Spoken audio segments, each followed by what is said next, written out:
다음에 마지막 남은 또 감각 하나가 있습니다. 촉각. 이 촉각이라는 것은 음식을 먹는 이거보다는 좀 더 광범위하게 인간의 행동에 인류의 삶 전체를 이끌고 오는 무언가와 관련이 있습니다. 인간이 제일 처음 태어나서 먹는 음식은 뭡니까? 뭐요? 엄마젓. 엄마젓. 그죠? 엄마젓을 제일 처음 먹죠. 태어나서 몇 살 때 되면 젖을 떼죠? 한 5, 6개월. 네, 한 살 5, 정도 6개월. 요즘 한 3, 4살까지 먹여야 되는데. 예. 그 영양 결핍 걸려요. 몇 살 때까지 드셨어요? 되게, 저는 뭐 한 돌 때까지 먹었죠. 예. 젖 뗄 때 되면 애들 반응이 어떻습니까? 난리가 나죠. 나죠. 젖 드셔보셨습니까? 기억이 안 나죠. 먹기는 먹었는데 기억이 안 나요. 맛에 대해서. 기억이 안 나요. 저는 먹은 기억이 있습니다. 우리 그 집사람이 애 낳고 난 다음에 전몸살 할 때, 그래서 그 전맛을 봤는데, 기억이 남는 거예요. 비릿해요. 네, 비릿. 약간 단맛이 있어요. 약간 찝찝한 맛도 있고요. 절대 맛있다고 할 수 있는 맛 아닙니다. 그러니까 뱉죠. 이게 삼키진 않아요. 이게 인간 유축기도. 맛이 없어. 근데 그 맛없는 것을 아기가 막 달라고 이렇게 버팅길까요? 왜 아기가 젖될 때 되면 그렇게, 뭐 세상 다 떠난 것처럼, 그렇게 세상이 다 끝장난 것처럼 그렇게 폐악을 질까요? 네, 맞습니다. 머리 쓰다듬으면서, 아이고, 우리 애기 어쩌고 눈 맞춰가면서 옹냐옹냐 그러고, 그 베네 쪼고리 속에 손 꺼내가지고 입으로도 넣었다가 뺐다 그러고, 발 꺼내서 어떡하고, 애기는 어떻습니까, 그러면? 기분 좋죠. 그렇죠? 저 빨다가 있잖아요. 웃고. 인간이 가장 행복한 때를, 그 시간을 정해봐라 그러면 저는 엄마 품에서 젖 빨 때라고, 젖 먹을 때라고 저는 생각을 합니다. 한 인간이 전적으로 이렇게 보면서 애정을 그렇게 다 표현하는, 너는 내 생명과 같아 하고 이렇게 표현하는 경우가 어디 있습니까? 그게. 근데 그걸 젖을 안 주겠대. 갑자기. 이게 사랑을 안 주겠다는 뜻과 같죠, 애기한테는. 그러니까 거기에 대한 공포는 무지 큰 공포죠. 그러다가 어느 순간에 그게 끊어져요. 애기가, 엄마 뭐지, 좀 안 먹어! 그러면서 있잖아요. 도망가 버리고, 바깥에 나가서 뭔가를 잔뜩 집어 먹고 오고 난 다음에 밥 안 먹는다고 땡깡 피우고, 막 이러죠. 그게, 엄마가 주는 음식에 대한 거부가 일어나기 시작합니다. 그때가 보통 7살. 미운 7살이라고 보통 그러죠. 7살. 그게, 심리적 유기라고 보통 이야기를 하는데, 이게 포유동물에 나타나는 포유기의 끝이라고 이렇게 보시면 됩니다.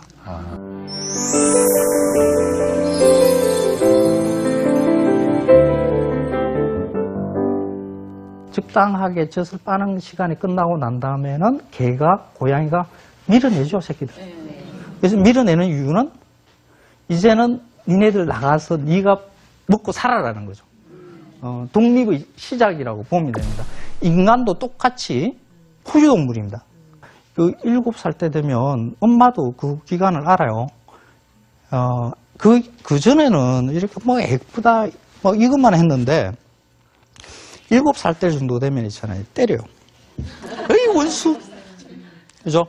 그게 포유기간을 끝내서 있잖아요. 떼내는 겁니다. 이 7살 동안의 기간 안에 엄마가 주는 음식을 받아 먹으면서 음식에 대한 공부를 하는 겁니다. 먹으면 되는 음식과 먹지 말아야 되는 음식, 어떻게 먹어야 된다는 것, 이런 것을 갖다가 가르치는 거죠. 7살 이후에는 혼자서 스스로 그것을 먹어야 된다는 거죠.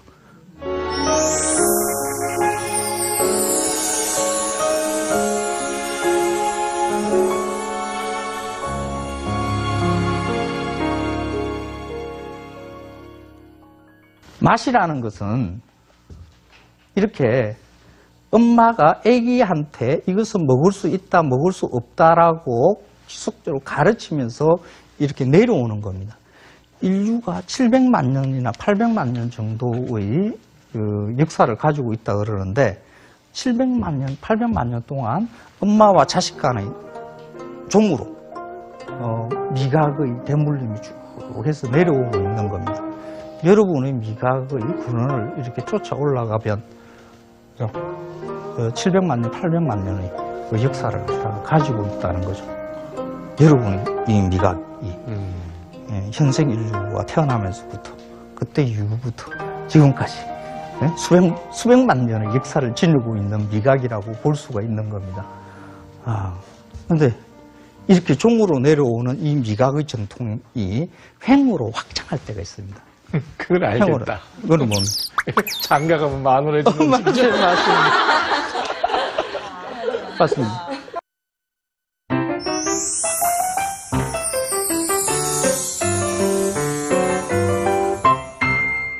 그 횡으로 확장하는 단계를 봐도 참 재미있습니다. 보통 이제 나이가 결혼 정년기에 이르면 이제 나이가 연애를 합니다. 연애하는 남녀들을 이렇게 자세히 들여다보면 엄마와 아기와 했던 행동을 그대로 반복합니다. 그죠? 사랑하는 남자들 보면 껴안고 쓰다듬고 빨고 뭐 코맹맹이 소리도 하잖아요. 애교 뿌리느라고 있잖아요. 그게 먹이기도 하잖아요. 음식 먹이 입안에 있던 것도 막 넣고 이래. 그게 엄마와 애기하고 하는 거와 똑같이 어른이 되고 난 다음에 하는 겁니다. 그게 사랑입니다. 그 반복하는 이 애정 행각에 음식이 끼어듭니다. 평소에 먹지 않았던, 그러니까 7세 이전에 엄마가 주지 않았던 그런 음식이라 하더라도 내가 사랑하는 사람이 주는 음식이니까 기꺼이 먹어봅니다. 난 삼겹살 안 먹어 이러는데 내 사랑하는 거기가 삼겹살을 좋아한대. 그러면 가서 먹어요. 나는 뭐 갓김치를 안 먹어 이러다가 내 사랑하는 여자가 갓김치를 좋아한대. 그럼 전화해가지고 갓김치 주문해가지고 지도 먹어보고 있잖아. 지가 담그기도 하고 이럽니다. 그죠? 그러면서 둘이 결혼을 한다. 그러면 종으로 이렇게 내려오던 그 음식의 전통이 부부간의 횡으로 이렇게 연결이 되는 겁니다.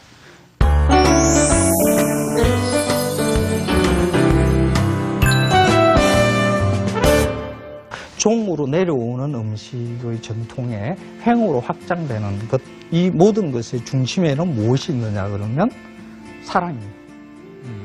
부모와 자식 간의 사랑, 남녀의 사랑, 가족의 사랑, 이런 것으로 우리의 미각의 전통은 만들어지는 겁니다.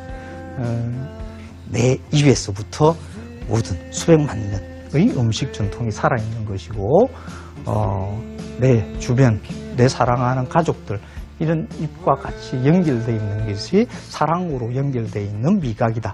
이런 것을 가지시면 내 입에 대한, 내 미각에 대한 어떤 자신감 같은 것도 생길 수 있습니다. 이게 맛있는 음식을 많이 먹는다는 것은 곧 뭐야?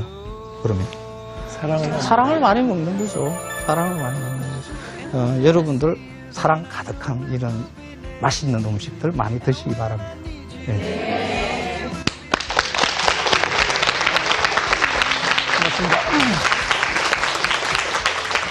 맛에 대한 그 의미 있는 강의 재밌게 들으셨습니까? 네. 근데 우리가 이렇게 이제 음식 얘기 많이 나누다 보면 결국 우리가 많이 먹는 음식이 맵고 짜고 달고 그러죠. 너무 좀 편향되어 있는 본능에 강한 그런 음식이라고 말씀하셨는데 그렇게 길들여진 우리 같은 사람들이 좀 이렇게 다양한 음식을 즐길 수 있는 그런 방법이 없을까요?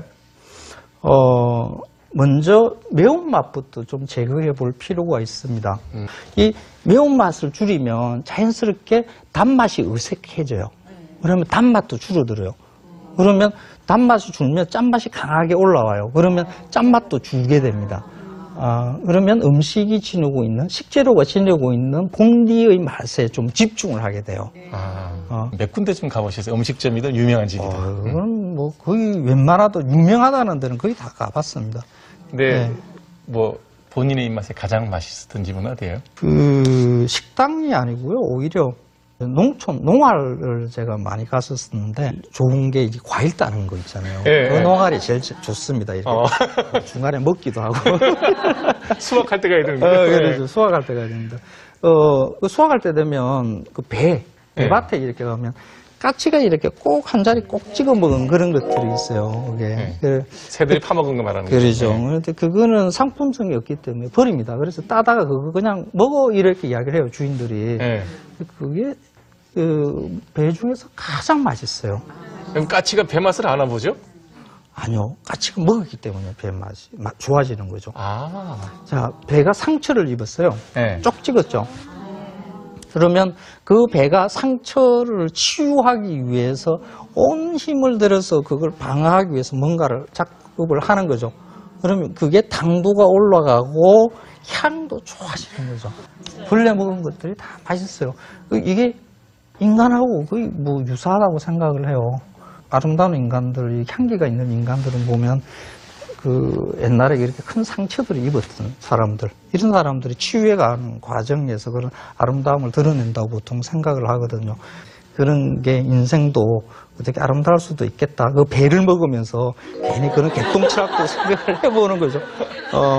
그때 그 배 맛 딱 하나 먹으면서 그 느꼈던 그 자연에 대한 이치, 이런 거 하나 깨우친 것은, 그게 한 20년 전의 일인데, 평생 잊지를 못하고 계속해서 머릿속에 남아 있습니다. 맞아요. 네. 여러분들 음식 맛있게 하려고 그러면 정말 여러분들이 많은 정보도 있어야 되겠고, 발품도 많이 팔아야겠다는 생각이 드셨죠? 네. 우리 음식에 숨겨져 있는 의미와 그 맛의 의미를 정확하게 가르쳐 주신 황교익 선생님, 다시 한번 감사 말씀드리겠습니다. 고맙습니다. 고맙습니다. 자, 그럼 다음 주에도 오늘처럼 유익한 정보를 가지고 여러분들 다시 만나 뵙도록 하겠습니다. 고맙습니다.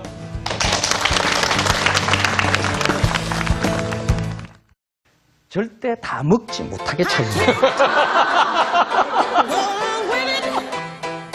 You can say just what you like, but you still did it. You backtrack and change your act. 죽은 거지, 우리 건데?